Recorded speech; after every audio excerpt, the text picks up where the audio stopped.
Good morning, my friends. I think we're up to Wednesday, hump day this week. It is March 3, 2021. And yes, I have a new toy, but it has a very, very, very important message for you today.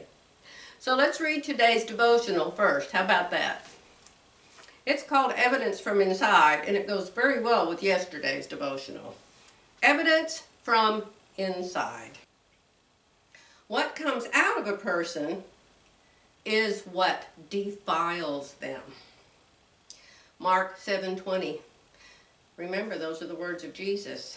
What comes out of a person is what defiles them.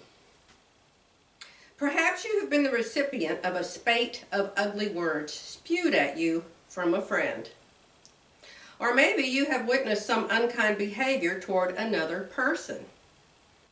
These experiences are especially hard when they come from a Christian sister who claims to have a relationship with God. It's yet another example of a good appearance on the outside, but the real heart of a person shows in actions and words. Make sure your heart is clean. Ask Jesus' help in getting rid of the things that make it unclean so that your words and actions reveal His love to all around you. So important, so important. Oh my goodness. So, one of you precious people told me about the needy homesteader. Y'all write this down. Needy. It's K-N-E-A-D-Y. Needy, like kneading bread. Needing homesteader. Wonderful, darling mother of, I guess, 3 kids. 1 older and 2 younger. She has a YouTube channel where she shows people how to bake and how to cook, I guess. I don't know. I saw her baking a lot of bread there. So she had a husband and 2 kids. 1 was 8 and 1 was 5, if I remember right. They were young. So, on Valentine's Day, this past Valentine's Day, less than a month ago, the family of 4, mom, dad, and 2 kids, went out for dinner at a restaurant. They wanted to take the kids out and go celebrate Valentine's Day. On the way home, they had a head-on collision with a truck driven by a very drunk driver. Her husband was killed immediately. She miraculously survived. I don't know how. Only God knows. She has so many injuries, I don't know if I can remember them all to tell you. She had a very bad brain bleed. They needed to drill holes in her skull, which is what they usually do for a severe brain bleed, but they couldn't because she had so many injuries they were afraid it would kill her. Now, I don't know if I can remember all of them, but she had 1 leg completely crushed the whole way up and down. She has 2 broken feet. She has 2 broken arms. She has 6 broken ribs. She has a punctured lung. Now that's the things I can remember. She is sitting in a wheelchair in a nursing home telling this story. Both of her hands are all wrapped up. She can't use her arms or her legs. She's already been through 2 weeks of ICU, and now she's in a nursing home to recover enough that she can go home to her kids. Her 2 kids have no daddy. They are being taken care of, I understand, by a bigger brother. I think he's older and maybe doesn't live there anymore. And maybe, I think she said, a sister or some other relative. But the 2 little kids were very injured as well. I don't remember all their injuries. I think the little girl had a big gash on her head and 2 broken arms, and the boy had broken this and broken that. I can't remember all the details. But if you will go to Needy Homesteader on YouTube, you can listen to her tell the story. It is quite sad. Quite sad. Somebody asked me if I would pray for her, and oh yes I did. I laid hands on the screen and on her picture. I prayed for her. I prayed for her kids. I prayed for her family. So I don't even know the lady's name. She has lots and lots of followers, lots of subscribers, and I guess they were asking, hey, where'd she go, where'd she go, where'd she go? So she made this video talking about what happened.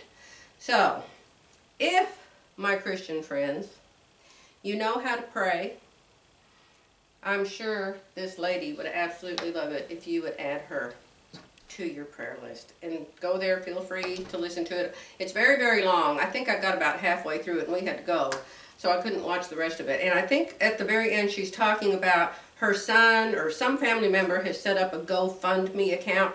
I'm not very familiar with what those are, but evidently they're trying to raise money so they don't lose their home and things like that. So if you're inclined to do that sort of thing, and I definitely am, I need to go back and listen to it though and see how you do it. You know, I'm horrible with Instagram.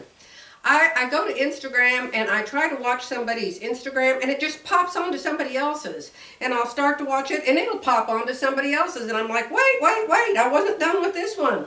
Viv sent me one the other day and it was really, really awesome. It was something I wanted to show you guys. But it just, all these other people came on and I can't find that one anymore. It's just gone. So Instagram just frustrates me to no end. I understand it's supposed to work better on your phone. Well, I don't do things on my phone. I've just got a little bitty phone. I've got an old iPhone 6. And I've got to, half the time, add glasses to my contacts so I can see the crazy thing. And then I'll try to do something on it to make it bigger or turn it or hear it better, and it just disappears off into space. So I don't know. If any of you are Instagram wizards, please tell me how it works, so I can use it on my laptop. And if I want to watch, for instance, I want to watch Brittany J. Jones. She is the most adorable, darling seamstress. Precious, precious, precious. She's got 4 kids and a husband. How on earth she finds the time to do what she does? I guess it's her job, really. But I just love her. And she just makes tons and tons of clothes. I mean, she makes me look like a sewing slug. But anyway, I wanted to watch her.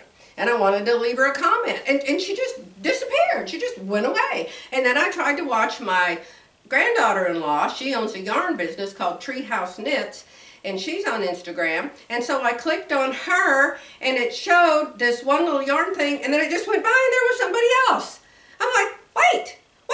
I want to go back and see her. What else is she doing? What did the people say? And that's it. I can only see that one picture. So you get my frustration with it. You're like, we get it, Joy, we get it.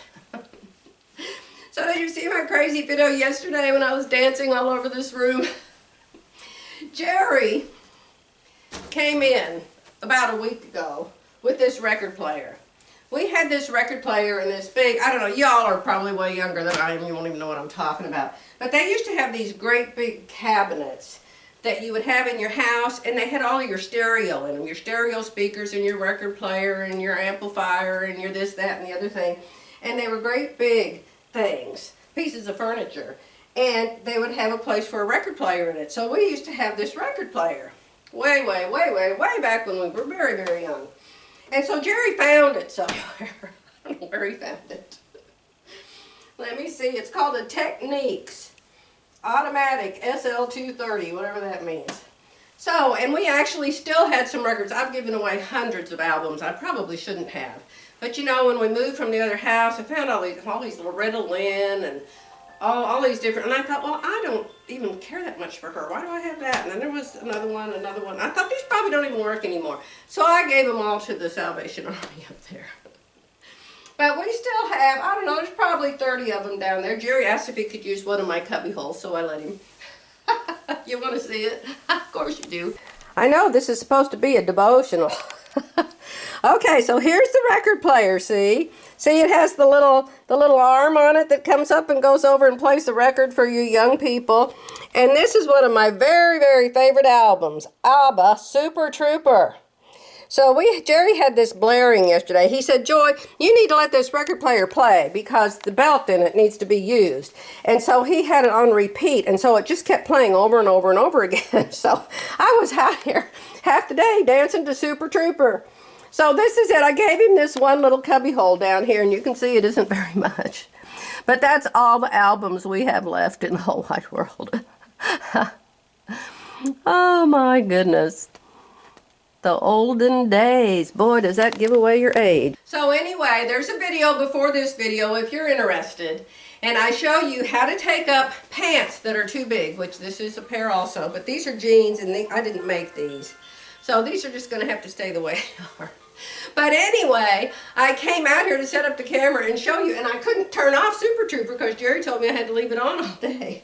So I was just going to pose. Well, I just couldn't stop dancing, and it was just so much fun. I was just dancing all over the room showing you my new pants. I almost cut it out. I thought, oh my God, Joy, people think you're crazy already. But anyway, I just wanted to explain, if you watch that video and you see me dancing around this room, there was actually really cool music on when I was doing it. I showed you how to finish a V-neck neckline. Somebody had asked me how to do that. I showed you how to take up your pants if they're too big. And I told you how, I told you how I was going to make a new yoga pant with more ease. I'll have it done before this day's over, and there'll probably be a video up no later than tomorrow about that. So, stay with me, my friends, and I'll be back tomorrow for another devotional. Bye for now.